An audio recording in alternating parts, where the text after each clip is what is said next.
Thailand যাওয়ার পথে হজরত শাহজালাল আন্তর্জাতিক বিমানবন্দর থেকে গ্রেফতার হয়েছেন জনপ্রিয় নায়িকা নুসরাত ফারিয়া। তাকে একটি খুনের মামলায় অ্যারেস্ট দেখানো হলেও নেটিজেনরা মনে করেন মূলত শেখ মুজিবুর রহমানের বায়োপিকে অভিনয় করার কারণেই গ্রেফতার হতে হয়েছে তার। বিষয়টি নিয়ে তীব্র প্রতিক্রিয়া দেখা যাচ্ছে সামাজিক যোগাযোগ মাধ্যমে।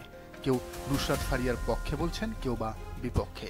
শেখ হাসিনার পালানোর ৯ মাস পর দেশের এমন একটা হজবরল পরিস্থিতিতে নুসরাত ফারিয়ার মতো একজনকে গ্রেফতারের ব্যাপারে উষ্মা প্রকাশ করেছেন ঢাকা মহানগর উত্তর শিবির সেক্রেটারি রেজাউল করিম শাকিল। তিনি বলেন, সরকারের ইমেজ যখন কমতির দিকে থাকে, যখন চিহ্নিত অপরাধীরা নিরাপদে ঘুরে বেড়ায়, নিরাপদে বিদেশে আসা যাওয়া করতে থাকে, হাজার হাজার শহীদের খুনের বিচার যখন হয় না, তখন এসব ব্যর্থতা ঢাকার জন্য নায়ক নায়িকাদের গ্রেফতারের নাটক করা হয়। এসব নাটক হাসিনাও করত। তার এই স্ট্যাটাসের পক্ষেই কথা বলেছেন বেশিরভাগ মানুষ। তারা মনে করেন সরকার আসল কাজে হাত না দিয়ে অকাজ কুকাজে ব্যস্ত হয়ে উঠছে। শিবির নেতা শাকিলের সরকারের প্রতি এমন উষ্মা প্রকাশের কারণও আছে। তার ভাষ্যমতে, দেশ থেকে ওবায়দুল কাদের, আব্দুল হামিদ, হাসান মাহমুদের মতো বড় বড় লীগের দোসররা যখন এয়ারপোর্ট দিয়ে সেফ এক্সিট নিচ্ছে প্রকাশ্যেই, তখন কোথাকার কোন চুনোপুটি ধরে এনে দেশ বিদেশে সমালোচনার শিকার হচ্ছে সরকার। অনেকেই মনে করেন চিটাগং বন্দর বিদেশিদের হাতে দেয়া আর করিডোর নিয়ে সম্প্রতি যে সমালোচনা চলছে তা ঢাকতেই তুচ্ছ এসব ইস্যু সামনে আনছে সরকারের একটি কুচক্রী মহল। এতে হিতে বিপরীত হওয়ার সম্ভাবনাই বেশি বলে মনে করেন তারা। এদিকে এ ঘটনায় প্রশ্ন তুলেছেন হাসনাত আব্দুল্লাহ। তিনি লিখেছেন, সরাসরি অপরাধের সাথে জড়িতদের দেশ থেকে নিরাপদে বেরিয়ে যাওয়ার সুযোগ দেওয়া হয়। শিরিন শারমিনকে রাষ্ট্রীয় তত্ত্বাবধানে বাসায় গিয়ে পাসপোর্ট করে দেওয়া হয়। দ্বিতীয় ট্রাইব্যুনাল জানুয়ারিতে হওয়ার কথা থাকলেও মে মাসে এসেও শুরু হয়নি। ইন্টারিম ৬২৬ জনের লিস্ট কোথায়?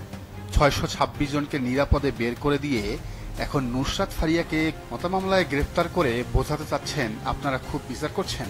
এগুলো বিচার নয়, এগুলো হাসিনা স্টাইলে মনোযোগ ডাইভার্সন। এদিকে নুসরাত ফারিয়া ইস্যুতে মুখ খুলেছেন সংস্কৃতি উপদেষ্টা মোস্তফা সরোয়ার ফারুকী। তিনি বলেছেন, এটি একটি বাজে দৃষ্টান্ত স্থাপন করা হলো, যা একদমই অনুচিত। তবে নেটিজেনরা বলছেন, শেখ মুজিবের বায়োপিকে শেখ হাসিনার চরিত্র অভিনয় করে যদি নুসরাত ফারিয়া দোষী হন, তাহলে একই দোষে দোষী মোস্তফা সরোয়ার ফারুকীর বউ নুসরাত ইমরোজ তিশা, কারণ তিনি অভিনয় করেছেন শেখ হাসিনার মায়ের চরিত্র। তো মেয়ে গ্রেফতার হলো, মা কেন হলো না? মায়ের স্বামী উপদেষ্টা বলে? এদিকে নুসরাত ফারিয়ার গ্রেফতার এবং মামলার যৌক্তিকতা নিয়ে প্রশ্ন তুলেছেন জাতীয় নাগরিক পার্টি এনসিপির কেন্দ্রীয় এক নেতা। সামাজিক যোগাযোগ মাধ্যম ফেসবুকে প্রশ্ন তোলেন এনসিপির কেন্দ্রীয় সংগঠক আরমান হোসেন।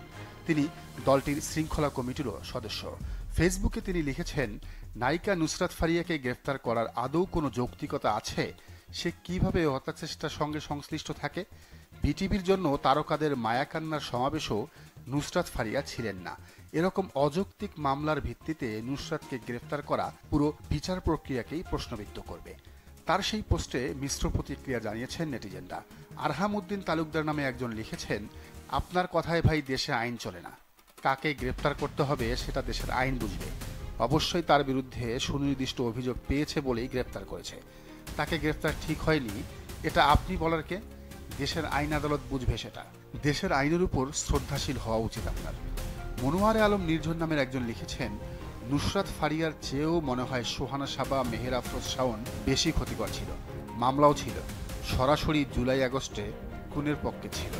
তারা দুইজন কারে ম্যানেজ করছিল যারা নুসরাত ম্যানেজ করতে পারছে না? প্রশ্ন করেন তিনি।